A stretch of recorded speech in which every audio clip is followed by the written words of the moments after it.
கிறிஸ்துவுக்குள் மிகவும் பிரியமான மகிமை தொலைக்காட்சி நேயர்கள் அனைவருக்கும் ஆண்டவரும் இரட்சகருமாகிய இயேசு கிறிஸ்துவினுடைய விலையேறப்பட்ட நாமத்தினால் இந்த வாழ்த்துக்களை தெரிவித்துக் கொள்கிறோம். இந்த நாளிலும் முழு ஊரடங்கு நமக்கு அறிவிக்கப்பட்டிருக்கிறது. நாம் வீட்டிற்குள்ளேயே இருக்கிறோம். கர்த்தருடைய பாதத்தில் சில மணித்துளிகள் நம்மளுடைய பாதத்தில் செலவழிப்போம். ஆண்டவர் நமக்கு ஒரு மிகப்பெரிய ஆசீர்வாதத்தையும் ஒரு மிகப்பெரிய விடுதலையும் ஆண்டவர் நிச்சயமாக நமக்கு தருவார் என்ற நம்பிக்கையோடு அவருடைய பாதத்திலே நாம் காத்திருப்போம். கர்த்தர் உங்களையும் உங்கள் குடும்பத்தை ஆசீர்வதிப்பாராக. ஜனவரி மாதம் 4ஆம் தேதி உலக வரலாற்றில் ஒரு முக்கியமான நாளாக இருக்கிறது. பிரெய்லி தினம், உலக பிரெய்லி தினமாக அனுசரிக்கப்படுகிறது. பிரெய்லி அப்படிங்கும்போதே ஒரு பார்வையற்ற மனிதர்கள், பார்வையற்றவர்களுக்காக விசேஷமாக உருவாக்கப்பட்ட ஒரு எழுத்து வடிவமைப்பு. அதை உருவாக்கியவர் லூயிஸ் பிரெய்லி. அவர் பிரான்ஸ் நாட்டை சேர்ந்தவர். ஜனவரி மாதம் 4ஆம் தேதி 1809ஆம் ஆண்டில் அவர் பிறந்திருக்கிறார்.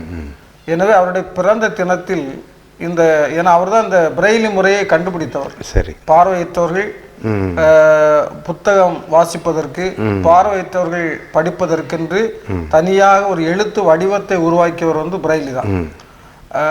இவர் சின்ன வயதுல கண் பார்வை உள்ளவராக இருந்தார். ஆனா ஒரு சின்ன விபத்துல அவருக்கு கண் பார்வை இழந்து விட்டார் சின்ன வயசுல. பிறகு 15வது வயதிலேயே இந்த பிரெய்லி முறையை கண்டுபிடித்திருக்கிறார். ஒரு மிகப்பெரிய சாதனையாளர் லூயிஸ் பிரெய்லி. இன்றைக்கும் அவர் கண்டுபிடித்த அந்த பிரெய்லி முறையை தான் இன்றைக்கு பார்வையற்றவர்கள் அதை பயன்படுத்தி கொண்டிருக்கிறார்கள். அது அவர்களுக்கு ஒரு மிகப்பெரிய ஒரு பேர் உதவியாக இருக்கிறது. நம்ம எல்லா புக்கையும் படிக்கிறோம், ஈஸியா படிச்சிருக்கோம். ஆனா அவங்க அந்த ஒரு பிரெய்லி முறையில அவங்களுக்கு எல்லா புத்தகமும் கிடைப்பது கடினம். நிறைய புத்தகங்கள் வாசிப்பதற்கு வாய்ப்புகள் இல்லை. ஆனாலும் ஆண்டவர் அவர்களுக்கு நல்ல ஞானத்தை கொடுத்திருக்கிறார். இந்த உலக பிரெய்லி தினத்தில் பார்வையற்ற அநேக மாணவர்கள், மாணவிகள் இருக்கிறார்கள். அவர்கள் இந்த அநேக காரியங்களை, உலக காரியங்களை, ஆண்டவருக்குரிய காரியங்களை இந்த பிரெய்லி மூலம் கற்றுக்கொள்வதற்கு ஆண்டவர்களுக்கு நல்ல ஒரு வழிவகைகளை செய்ய வேண்டும். நாம் அவர்களுக்காக இந்த நாளில் விசேஷமாக ஜெபங்களை ஏறெடுப்பது நம்முடைய கடமையாக இருக்கிறது.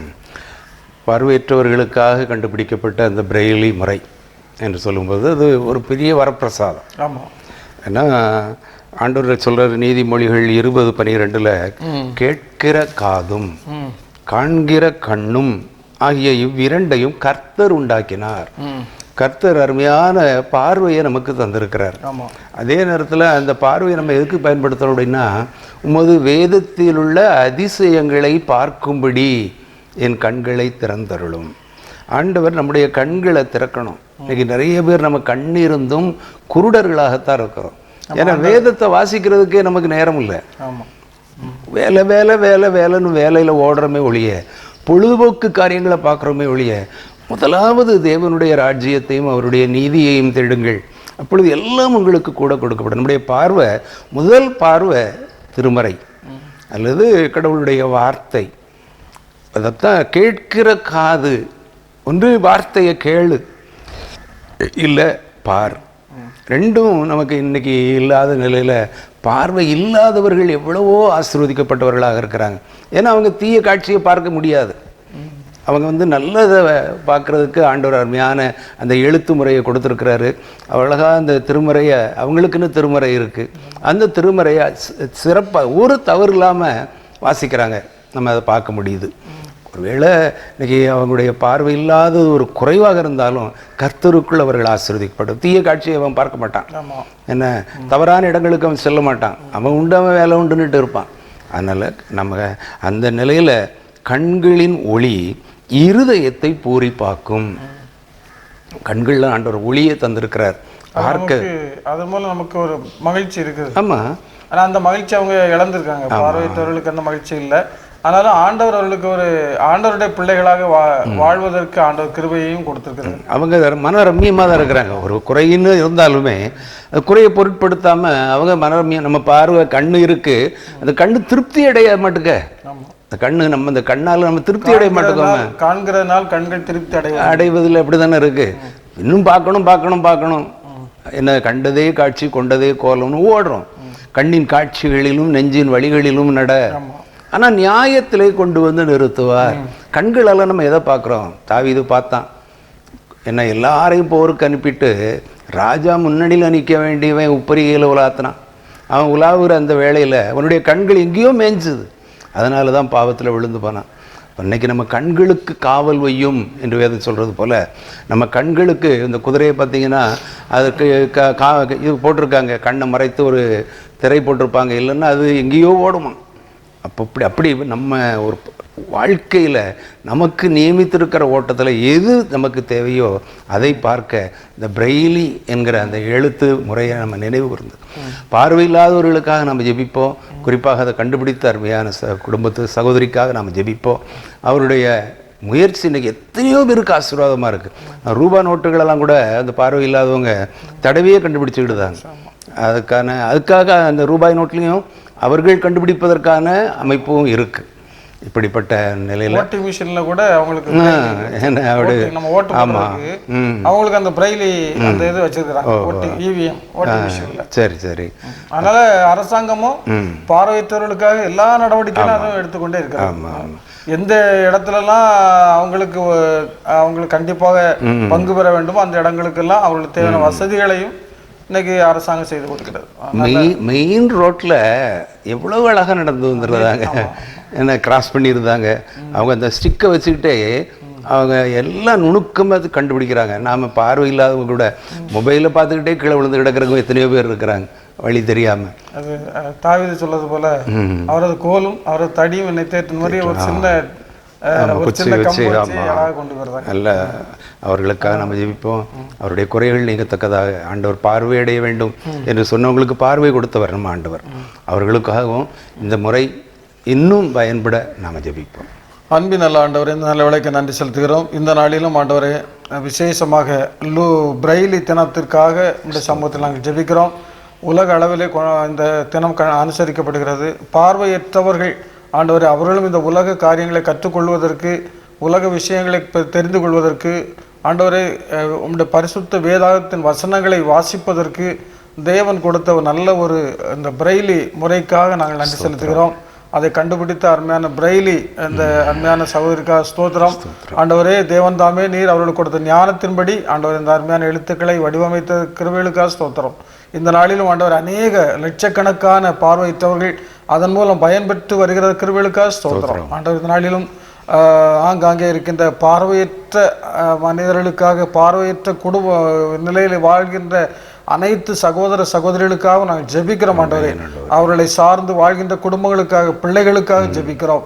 கர்த்ததாமே அவர்களுக்கென்று ஒரு தனி கரிசனை கொள்ளுகிற ஆண்டவர், தனியான கவனம் செலுத்துகிற ஆண்டவர். ஆண்டவருடைய அன்பு பிள்ளைகளை இந்த நாளில் பாதுகாக்க வேண்டும் என்று ஜெபிக்கிறோம். தேவன் தாமே இந்த நாளிலும் அநேகருக்கு நல்ல அரசு வேலைகளை கொடுத்து வருகிற கிருபைகளுக்காக ஸ்தோத்திரம்.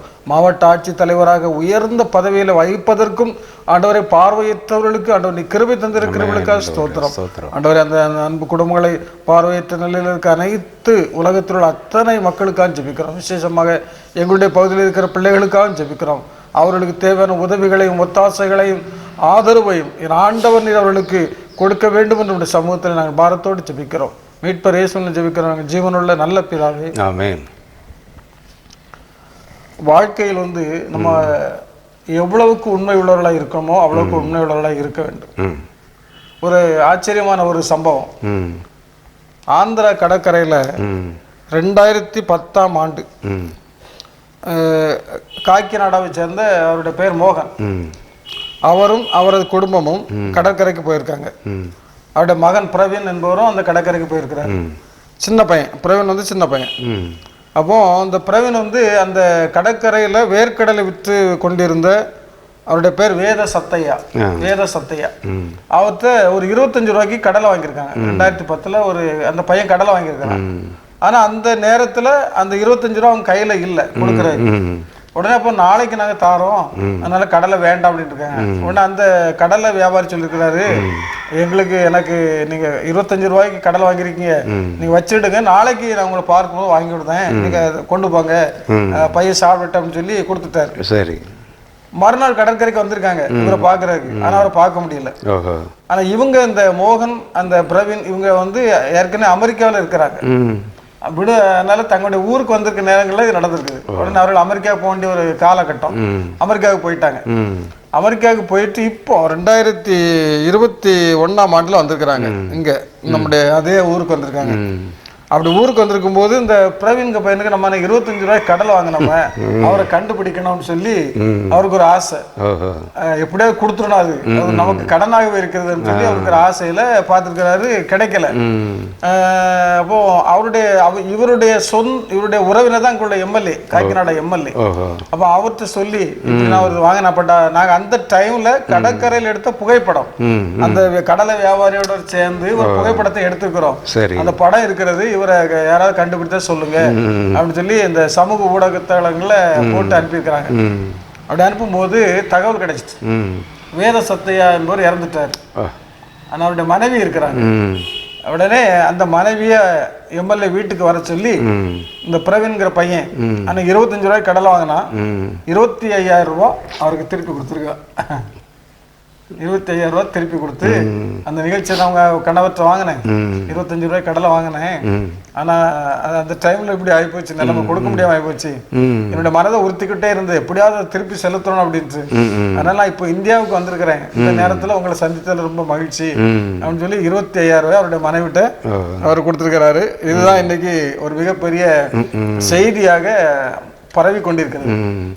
ஒரு கொஞ்சம் யோசித்து பார்த்தா அதை எப்படி நம்ம நிறைய நேரங்கள் மறந்துடுவோம், நிறைய விஷயங்களை மறந்துடுவோம்.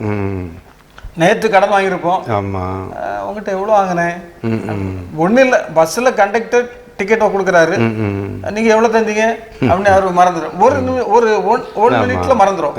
இப்படி மறதியான உலகத்துல நம்ம வாழ்ந்துட்டு இருக்கிறோம். ஆனாலும் தான் வாங்கின அந்த 25 ரூபாய் கடலைக்காக இத்தனை வருடங்கள் 2010 வாங்கினது, ஏறத்தாழ 12 ஆண்டுகள் கழித்து அந்த ரூபாய்க்கு 25,000 ரூபாயாக உரியவரிடம் போய் அதை கொடுத்தது உண்மையிலே பாராட்ட வேண்டியது. இப்படிப்பட்ட உண்மை உள்ளவர்கள் இந்த உலகத்துல நிறைய பேர் வாழ்ந்தாச்சுன்னா உலகமே திசை திரும்பி ஒரு நல்ல ஒரு உலகமா மாறும். ஆண்டவரும் நிறைய விஷயங்களை நமக்கு இப்படிதான் நல்ல செய்திகளை கொடுக்கிறாரு, நம்ம எப்படி வாழ வேண்டும் உலகத்துல. அதே சொல்வது போல 2022ஆம் ஆண்டு எப்படி இருக்கும் அப்படின்னு நீ நினைக்காத, 2022ஆம் ஆண்டில் நீ எப்படி வாழ போகிறாய் அதை தீர்மானித்துக்கொள். வருஷம் வரும் போகும், அதை எப்படி இருக்குன்னு நீ தீர்க்க தரிசனங்கள் அப்படிலாம் நிறைய சொல்றாங்க, அதெல்லாம் ஓகே. ஆனா 2022ஆம் ஆண்டில நீ எப்படி வாழ போகிறாய் அதை தீர்மானித்துக்கொள் அப்படின்னு ஒரு பெரிய மனிதர் சொன்னார். அதுபோல இந்த 2022ஆம் ஆண்டில் இப்படி ஒரு சம்பவத்தை நம்ம கேள்விப்படும் போது எத்தனை உண்மை உள்ளவர்கள் இந்த உலகத்துல இருக்கிறாங்க என்பதை நம்ம அறிந்து கொள்கிறோம். நாமும் உண்மை உள்ளவர்களாக வாழணும், அதான் ரொம்ப முக்கியமான ஒரு செய்தி. எந்த நிலையிலும் யாரையும் எந்த சூழ்நிலையிலும் ஒரு சின்ன செயலில் கூட நம்ம அவளை வஞ்சித்து விடக்கூடாது, ஏமாற்றி விடக்கூடாது. நம்ம பார்க்கும்போது பார்த்தீங்கன்னா இதுக்கு முதல் அடிப்படை ஆண்டவர் சொல்றாரு, சிறு பிள்ளைகளை போல் மாறுங்கள்.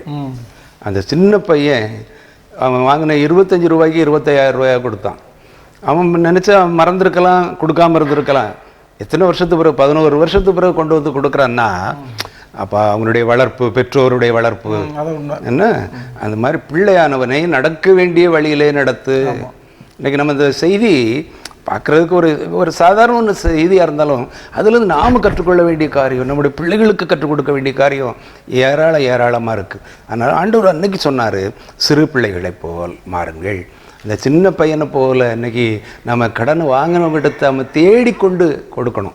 அவங்க மறந்தாலும் நாம மறக்கக்கூடாது. இன்னைக்கு என்ன சொல்லணும்னா, கடன் கொடுக்கறாங்க, ஆனா கடன் வாங்கினவன் கடன் கொடுத்தவன மிரட்டுறான்.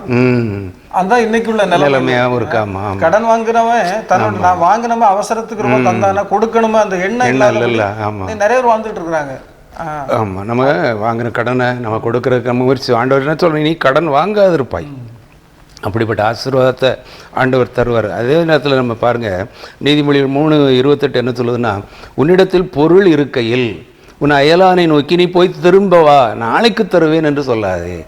அந்த கடலை வாங்க அந்த பையனுக்கு ரூபா இல்லைன்னு உடனே நீ நாளைக்கு ரூபா கொண்டு வாப்பா கடலை தாரேன்னு சொல்லலை, அல்லது சாயந்தரம் வா தாரேன்னு சொல்லலை. உடனே 20 ரூபா கடலை கொடுத்துட்டு நீ நாளைக்கு தா. நாளைக்கு அந்த பையன் போய் பார்க்குறான், இல்லை 10 வருஷம் கழித்து போய் பார்க்குறான், இல்லை கொண்டு கொடுக்குறான். இந்த மாதிரி ஒரு சின்ன சின்ன காரியத்தில் கூட நம்ம முன்மாதிரியாக இல்லைன்னா நம்ம கிறிஸ்தவன்னு சொல்கிறதுல அர்த்தமே இல்லை. அவர் யாரோ எவரோ நமக்கு தெரியாது. ஆனால் கிறிஸ்தவர்கள் கிறிஸ்துவ போல நடக்கணும், அவர் காட்டிய வழியில் நடக்கணும். தான் கண்ட சகோதரனிடத்தில் அன்பு பெறாதவன் காணாத தேவனிடத்தில் எப்படி அன்பு பெறுவான்? ஆண்டவருடைய நாம மகிமைக்காக நம்ம இந்த உலகத்தில் கொஞ்ச நாள் வாழ்ந்தோம்னா ஆண்டவருடைய பக்கத்தில் நம்ம நித்திய காலமாக அவரோட வாழலாம். அதனால் யாருக்கும் இல்லை என்று சொல்லாமல் கொடுப்போம். கொடுத்தது நம்ம அவங்கள போய் துன்புறுத்தக்கூடாது. எனக்கு தாத்தா என்று சொல்லி நம்ம துன்புறுத்தாமல் அவர் தந்த நேரத்தில் நம்ம வாங்கிக்கிட்டா அது நமக்கும் நம்முடைய குடும்பத்துக்கும் ஆசீர்வாதமாக இருக்கும். இந்த சின்ன பையனை போல் நம்முடைய சமுதாயம் வாழ, குறிப்பாக இன்றைக்கு தொலைக்காட்சியை பார்த்து கொண்டிருக்கிற நம்முடைய வாழ்க்கையில் ஒரு மாற்றத்தை ஏற்படுத்த கர்த்தர் உதவி செய்வாராக. ஜெபிப்போம். சிறு பிள்ளைகளைப் போல் ஆகாவிட்டால் விண்ணரசில் நீங்கள் பிரவேசிக்க முடியாது என்று சொன்ன எங்கள் அன்பின் பரலோக பிதாவே, ஆண்டவரே, இந்த வேளையிலும் செய்தித்தாளிலே 11 ஆண்டுகளுக்கு பிறகு தான் வாங்கிய 25 ரூபாய் கடனை 25,000 கொடுத்து தம்முடைய நாமத்தை மகிமைப்படுத்திய அன்பு பிள்ளைக்காக நாங்கள் ஜெபிக்கிறோம். என்னுடைய பெற்றோருக்காக ஜெபிக்கிறோம். இதை போல் ஆண்டவரே, எங்களுடைய வாழ்க்கையிலே நாங்கள் எத்தனையோ முறை யாரிடத்திலெல்லாமோ கடன் வாங்குகிறோம். ஆனால் அந்த கடனை நாங்கள் திரும்ப கொடுக்க மறந்து விடுகிறோம். ஆண்டவரே, நீர் இந்த உலகத்திலே வந்தபோது எங்களுக்காக உம்முடைய இன்னுயிரை கொடுத்தீர். எங்களை மீட்பதற்காக, பாவிகளாய் எங்களை தூக்கி எடுப்பதற்காக ஆண்டவரே நீர் எத்தனையோ பாடுகளை அனுபவித்தீர். ஆண்டவரே, அதை நாங்கள் மறந்தவர்களாக, நீர் எங்களுக்காக சிந்திய இரத்தத்தை மறந்தவர்களாக, நீர் எங்களுக்காகப்பட்ட பாடுகளை மறந்தவர்களாக நாங்கள் வாழ்ந்து கொண்டிருக்கிறோம். ஆண்டவரே, நாங்கள் உமக்கு எண்ணத்தை செலுத்தப் போகிறோம். நீர் எங்களுக்கு அருளி செய்த நன்மைகளை நினைத்து நினைத்து நாங்கள் நன்றி சொல்ல வேண்டுமே. ஆண்டவரே, தேவன் அருளி செய்த சொல்லி முடியாத இவர்களுக்காக அவருக்கு ஸ்தோத்திரம் என்று சொல்லி நாங்கள் உம்முடைய நாமத்தை மகிமைப்படுத்த, நீர் செய்த நன்மைகளுக்காக நாங்கள் ஆண்டவரே உமக்கு சாட்சிகளாக ஜீவிக்க எங்களுக்கு உதவி செய்யும். 2020ஆம் ஆண்டு எங்களை பயமுறுத்தியது ஆண்டவரே. 21ஆம் ஆண்டும் எங்களை பயமுறுத்தியது. இன்றைக்கு 22ஆம் ஆண்டிலும் நாங்கள் பயந்து கொண்டிருக்கிறோம். ஆனால் ஆண்டவரே, நாங்கள் கேட்டபடி அந்த ஆண்டு எங்களுக்கு என்ன செய்யுமோ தெரியாது. நாங்கள் எப்படி வாழ வேண்டும் என்ற எண்ணத்தோடு எங்களுடைய வாழ்நாளை நாங்கள் மீதியான நாட்களை நீர் நியமித்திருக்கிற ஓட்டத்திலே பொறுமையோடு ஓடி வாடாததும் மாசற்றதும் அழியாததுமான ஜீவ கிரீடத்தை பெற்றுக்கொள்ள எங்களை தகுதிப்படுத்தும் ஆண்டவரே. எனக்கு அடைக்கலமாயிருக்கிற உன்னதமான கர்த்தரை உனக்கு தாபரமாக கொண்டாய். ஆகையால் பொல்லாப்பு உனக்கு நேரிடாது, வாதை உன் கூடாரத்தை அணுகாது என்று வாக்கு கொடுத்தீர் ஆண்டவரே. அப்படியே ஆண்டவரே, நீர் எங்களுக்கு அடைக்கலும் பலனும் அனுகூலமான துணையுமாயிருந்து எங்களை ஆசீர்வதித்து வழிநடத்த வேண்டும் என்று இயேசுவின் திருப்பாதம் அணிந்து கெஞ்சி மன்றாடுகிறோம் நல்ல பிதாவே, ஆமென். ஆண்டவருடைய படைப்புகள் ரொம்ப விசேஷமானவர்கள். எந்த படைப்பை பார்த்தாலும் அது ஒரு மிகப்பெரிய விசேஷம். அதுலேயும் குறிப்பாக இப்போ நம்ம ஒரு செய்தி வெளிவந்திருக்கிறது. ஒரு செய்தி எப்படின்னா, அம்பர் கிரீஸ் அப்படின்னு ஒரு அம்பர் கிரீஸ், இது திமிங்கலம் இருக்குல்ல, 20 வயதுக்கு மேற்பட்ட திமிங்கலம் தன்னுடைய உடலில் இருந்து வெளிப்படுத்துகிற ஒரு கொழுப்பு நிறைந்த ஒரு பொருள், மெழுகு போன்ற பொருள். சரி, திமிங்கலம் 20 வயதுக்கு மேற்பட்ட 20 வயதுக்கு மேற்பட்ட வயதுக்கு உள்ள அந்த திமிங்கலங்கள் கடலில் வாழ்கிறது. அந்த திமிங்கலங்கள் ஒரு மெழுகு போன்ற ஒரு பொருளை வெளியே கக்குகிறது கடலில். சரி, அந்த பொருள் நம்ம இங்க சொல்லியிருக்கிறது, அந்த பொருள் மெழுகு போன்ற பொருள் 1 கிலோ விலை எவ்வளவு தெரியுமா? அந்த பொருளே 1 கோடி ரூபாய். 1 கிலோ அந்த மெழுகு பொருள் 1 கோடி ரூபாய். நீங்க உலகத்துல நம்ம எத்தனையோ பொருட்களை பாக்குறோம், இவ்வளவு மதிப்புள்ள பொருட்களை பார்த்திருக்க வாய்ப்பே இல்லை. ஒரு திமிங்கலம் தன்னுடைய உடலிலிருந்து வெளிப்படுத்துற ஒரு மெழுகுக்கு 1 கிலோ 1 கோடி ரூபாயாக இருக்கிறது.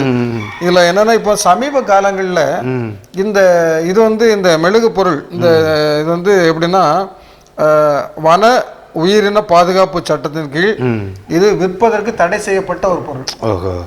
நம்முடைய இந்தியாவில் வன உயிரின பாதுகாப்பு சட்டம், அந்த சட்டத்தின் கீழ் இதை விற்க கூடாது அப்படின்னா. ஆனா சமீபத்துல தென் மாவட்டத்தில் நம்முடைய பகுதியில் முதலாக கடந்த வருஷத்துல ஜூன் திருச்செந்தூரில் 2 கோடி மதிப்பிலான அம்பர் கிரீஸ் பறிமுதல் செய்யப்பட்டிருக்கு. அதுல 6 பேர் கைது செய்யப்பட்டிருக்கிறாங்க. கடந்த ஆகஸ்ட் மாதம் தூத்துக்குடியில் 23 கோடி மதிப்புள்ள 23 கிலோ அம்பர் கிரீஸ் அதை பறிமுதல் பண்ணியிருக்கிறாங்க. அதுல ஒரு 3 பேர் கைது செய்யப்பட்டிருக்கிறாங்க.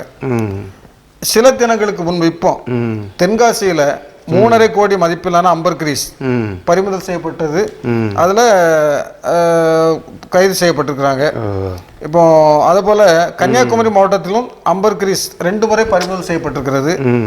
இப்போ தூத்துக்குடி மாவட்டம் உடன்குடி பகுதியில் மோட்டார் சைக்கிளில் கடத்தி செல்லப்பட்ட 6.5 கோடி மதிப்புள்ள அம்பர்கிரீஸை எத்தனை நம்ம இப்போது கைது பண்ணிருக்காங்க. 5ஆம் தேதி, கடந்த 5ஆம் தேதி அதில் வந்து ஒரு சம்பந்தப்பட்ட நபர்களை அரெஸ்ட் பண்ணியிருக்கிறாங்க.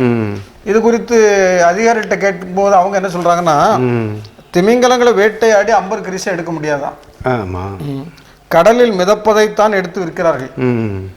மன்னார் வளைகுடா பகுதியில் அம்பர்கிரீஸ் கிடைப்பது அரிது. தூத்துக்குடி மற்றும் திருச்செந்தூரில் பறிமுதல் செய்யப்பட்ட அம்பர்கிரீஸ் குறித்து விசாரித்த பொழுது ஆந்திர மாநிலத்தில் விசாகப்பட்டினத்தின் பகுதியிலிருந்து கடத்தி கொண்டு வரப்பட்டது தெரிய வந்திருக்கிறது. இதை கொழும்புக்கு கொண்டு செல்வதற்காக இதனுடைய நம்முடைய தூத்துக்குடி பகுதிக்கு வரும்போது பிடிபட்டிருக்கிறது. ஏன் இதுக்கு இவ்வளவு மதிப்புனா, அது ஒரு அரிய நறுமண பொருளாக சொல்றாங்க. நறுமணம் தயாரிப்பதற்கு அது ரொம்ப அவசியமான பொருளாக இருக்கிறதாகவும் அதனுடைய மதிப்பு, அதனால அதுக்கு மதிப்பு அதிகமாக இருக்கிறதுன்னு சொல்லுறாங்க. சரி, இதுல ஒரு பார்க்கும்போது ஒரு திமிங்கலம் அது உடல்ல இருந்து வரக்கூடிய கொழுப்பு, சாதாரண உடல்ல இருந்து வரக்கூடிய ஒரு மெழுகு, அதுக்கு 1 கிலோ 1 கோடி ரூபாய். எவ்வளவு வேல்யூ பாருங்க. அப்ப ஆண்டவர் எவ்வளவு மகத்தான காரியங்களை வைத்திருக்கிறார். மகத்தான அநேக மகத்தான காரியங்களை வைத்திருக்கிறாரு. ஆனா இதைகளெல்லாம் இன்னைக்கு நம்ம இந்த செய்திகள்லாம் வெளியே வரும்போது தான் நமக்கு தெரியுது. அம்பர்கிரீஸை பற்றி இதை நம்ம கேள்விப்பட்டது கிடையாது. திமிங்கலத்துல ஒரு மெழுகு இருக்குன்னு நமக்கு தெரியாது. இதுக்கு மதிப்பு இத்தனை கோடி இருக்குன்னு நமக்கு தெரியாது. நல்ல ஒரு இந்த செய்தியை வாசிக்கும் போது தான் நமக்கு தெரியுது. சமீப காலமா தான் இது இந்த அம்பர்கிரீஸ் கைது செய்யப்பட்டு கடத்துறது இருக்கிறது, கைது செய்யப்பட்டு வருகிறார்கள். ஆண்டவர் இப்படிப்பட்ட ஒரு ஆச்சரியமான காரியங்களை கேட்கும் போதே ஆச்சரியமா இருக்குது. இப்படிப்பட்ட ஆச்சரியமான காரியங்களை அவர் உருவாக்கி இருக்கிறார், நமக்காக வைத்திருக்கிறார். நாம் அதை சரியான முறையில் பயன்படுத்தணும். அதுக்குன்னு சட்டம் இருக்கு, அந்த சட்டத்தின்படி விற்கணும், அந்த சட்டத்துக்கு உட்பட்டு அதை நடக்கணும். ஆனா எப்பவுமே நம்ம சட்டத்தை மீறக்கூடிய ஆட்கள் தானே, அதனால சட்டத்தை மீறும் போது இது இன்னைக்கு கைது செய்யப்பட்டு இருக்கிறாங்க. ஆண்டவர் தந்த இப்படி விலை மதிப்பற்ற பொருட்களை நாம் மிகவும் சரியாக பயன்படுத்த வேண்டும் என்பதுதான் இந்த நாளினுடைய ஒரு செய்தி. கர்த்தர் நமக்கு கொடுக்கின்ற அநேக ஆசீர்வாதமான காரியங்களை நாம் சரியான முறையில் பயன்படுத்த வேண்டும், ஆண்டவரை மகிமைப்படுத்த வேண்டும். அதற்காக இந்த நாளில் இந்த செய்தி மூலமாக நாம் அதை நாம் கற்றுக்கொள்வோம். ஆண்டவர் படைத்தது எல்லாமே நல்லது என்று கண்டார். என்ன, ஆனால் மனுஷன் மட்டும்தான் ஆண்டவருக்கு அவரை படைத்தது அவன்கிட்ட விசனமாக இருந்தது அப்படின்னு பார்க்குறோம். எல்லாம் நல்லது. திமிங்கலத்தில் இருந்து வரக்கூடிய ஒரு சாதாரண வெளியேற்றக்கூடிய பொருள், அதை கொன்று வேட்டையாடி நம்ம அதை எடுக்கலை, அது வேண்டான்னு சொல்லி கழிச்சு போடுற பொருள் இன்னைக்கு நம்ம கோடிக்கணக்கில் அதை விலைக்கு விற்கிறோம். அவ்வளோ வாசனை பொருந்திய ஒரு பொருளாக இருக்குது. ஆண்டவர் படைத்தது எல்லாமே. இன்றைக்கு மனிதன் மட்டும்தான். ஒரு சந்தன மரம்னு ஒரு மரத்தை எடுத்துக்கிடுங்களேன், அந்த மரத்தை தேய்ச்சாலே மணக்குது. என்ன, அவ்வளோ ஆண்டவர் படைத்திருக்கிறார். சாதாரண கல், பூமியில் இருக்கிற கல் பளபளப்பாக இருந்தால் அதை விலை கொடுத்து வாங்கி நம்ம வீட்டில் போட்டு அழகுபடுத்துகிறோம். ஆனால் மனிதன் என்ன இருக்குது, இப்போ மீன் செத்தா கூட அது கருவாடாக மாறிடுறது. ஆனால் மனுஷன் செத்தா அது நாற்றமடித்த நிலையில் அவனை எப்போ அடக்கம் பண்ணுவீங்க அப்படின்னு தான் கேட்குறோமே ஒழிய, அவனில் உடம்புல இருந்து என்ன பிரயோஜனம் இருக்குது நம்ம வாழ்கிறதுல? நாம் உணர்ந்து கொள்ளணும். உலகத்தில் நம்ம வாழ்றது வர நறுமணம் வீசுகிற நற்கந்தங்களாக. அதான் சொல்கிற, மனுஷர் உங்கள் நற்கிரியைகளை கண்டு பரலோகத்தில் இருக்கிற உங்கள் பிதாவை மகிமைப்படுத்தும்படி உங்கள் வெளிச்சம் அவர்களுக்கு முன் பிரகாசிக்கட்டும். நம்முடைய நற்கிரியைகளினால இந்த ஆண்டில் நம்ம புதிய ஆண்டுக்குள்ளே பிரவேசித்திருக்கிறோம். 2வது ஞாயிற்றுக்கிழமையில் வந்திருக்கிறோம். இதையே நம்ம நினைவு கூறும். ஒரு சாதாரண ஒரு திமிங்கலம் மனிதனுக்கு கோடிக்கணக்கான மதிப்புடைய பொருட்களை வெளிப்படுத்த கொடுக்கிறது என்றால் நாம் எந்த அளவில் மற்றவர்களுக்கு பயனுடையவர்களாக இருக்கணும், அதை நினைப்போம். கர்த்தர் நம்மை எடுத்து பயன்படுத்த சாரமுள்ள ஒப்பாக, நம்ம சாரமற்று போனாலும் மிதிக்கப்படுவதற்கும் வெளியே கொட்டப்படுவதற்கு தான் ஏதுவாகும். முடிந்தவரை மற்றவர்களுக்கு நன்மை செய்வோம். அதன் மூலமாக ஆண்டவருடைய நாமம் மகிமைப்படும். ஜெபிப்போம். அன்பின் நல்ல ஆண்டவரே, நல்ல விளக்க நன்றி செலுத்துகிறோம். ஆண்டவரே, இந்த நாளிலும் நாங்கள் வாசித்த இந்த செய்திக்காக உடைய சமூகத்தில் வருகிறோம். நீர் படைத்த ஒரு திமிங்கலம், அதிலிருந்து அந்த மீன் திமிங்கலம் வெளிப்படுத்துகிற அந்த மெழுகு போன்ற ஒரு பொருள் விலை மதிப்பற்ற ஒரு பொருளாக இருக்கிறதை குறித்து நாங்கள் வாசித்தோம். ஆண்டவரே, இந்த நாளிலும் ஆண்டவரே, ஒரு மீனானது, திமிங்கலமானது தான் கொடுக்கிற அந்த பொருளின் மூலம் அது ஒரு விலைமதிப்பற்ற ஒரு பொருளை வெளிப்படுத்துகிறது. இந்த நாளிலும் நாங்களும் ஆண்டவரே மனிதர்களாக வாழ்ந்தாலும் நாங்கள் மற்றவர்களுக்கு பிரயோஜனமுள்ளவர்களாக வாழ்வதற்கு ஆண்டவர் உதவி செய்வதாக. எங்களுடைய கிரியைகள் மூலம் அநேகரை நாங்கள் ஆதாயப்படுத்திக் கொள்ள ஆண்டவர் உதவி செய்ய வேண்டும் என்று ஜெபிக்கிறோம். மனுஷர் உங்கள் நற்கிரியைகளை கண்டு பரலோகத்தில் இருக்கிற உங்கள் பிதாக்களை மகிமைப்படுத்தும்படி உங்கள் வெளிச்சம் அவர்கள் முன்பாக பிரகாசிக்க கடவுது என்ற வார்த்தையின்படி நாங்களும் ஆண்டவரே எங்களுடைய நற்கிரியைகள் மூலம் எங்களுடைய நற்செயல்கள் மூலம் ஆண்டவருடைய நாமத்தை மகிமைப்படுத்துவதற்கு ஆண்டவரே நாங்கள் எங்களை அர்ப்பணிக்கிறோம். ஆண்டவரே நாங்களும் ஒரு விலை மதிப்பற்ற மனிதர்களாக வாழ்வதற்கு ஆண்டவரே எங்களை உதவி செய்ய வேண்டும் என்று ஜெபிக்கிறோம். ஆண்டவரே நாங்களும் உங்களுடைய பார்வையில் ஒரு விலை மதிப்பற்றவர்களாக வாழ்வதற்கு ஆண்டவரே நீர் எங்களை தகுதிப்படுத்த வேண்டும் என்று ஜெபிக்கிறோம். ஆண்டவரே கர்த்ததாமே நீர் எங்களை ஆசீர்வதிப்பீராக. ஆண்டவர் இந்த நாட்களில் இப்படிப்பட்ட குற்ற செயல்களில் ஈடுபடுகிற அநேக மனிதர்களுக்காக ஜெபிக்கிறோம். தேவன் தாமே அவர்களுக்கும் தேவன் நல்ல ஒரு மனம் திரும்புதலை, மெய்யான மனம் திரும்புதலை ஆண்டவரை கட்டளையிட வேண்டும் என்று ஜெபிக்கிறோம். ஆண்டவர் இந்த புதிய ஆண்டிலே நாங்கள் அநேக நற்செயல்களை செய்து உங்களுடைய நாமத்தை மகிமைப்படுத்த ஆண்டவர் உமக்கு இந்த நற்கந்தங்களாக நாங்கள் வாழ்வதற்கு ஆண்டவரே நீர் எங்களுக்கு உதவி செய்ய வேண்டும் என்று இந்த நாளிலே நாங்கள் எங்களை அர்ப்பணிக்கிறோம். மீட்பர் இயேசுவின் ஜெபிக்கிறோம் எங்கள் நல்ல பிதாவே, ஆமென். என்னங்க அதுக்கு முந்தையே நீ முடிஞ்சு போச்சோ என்று ஆச்சரியப்படுகிறீர்களோ? அடுத்த வாரம் மீண்டும் இதே நாளிலே இதே நேரத்தில் உங்களை காண்கிறோம். கர்த்தருடைய ஆசீர்வாதம் உங்களுக்கும் உங்களுடைய இல்லங்களுக்கும் மகிமை தொலைக்காட்சி மூலமாக வந்து சேரும் என்று நாங்கள் விசுவாசித்து உங்களுக்கு நன்றி சொல்கிறோம். நன்றி, வணக்கம்.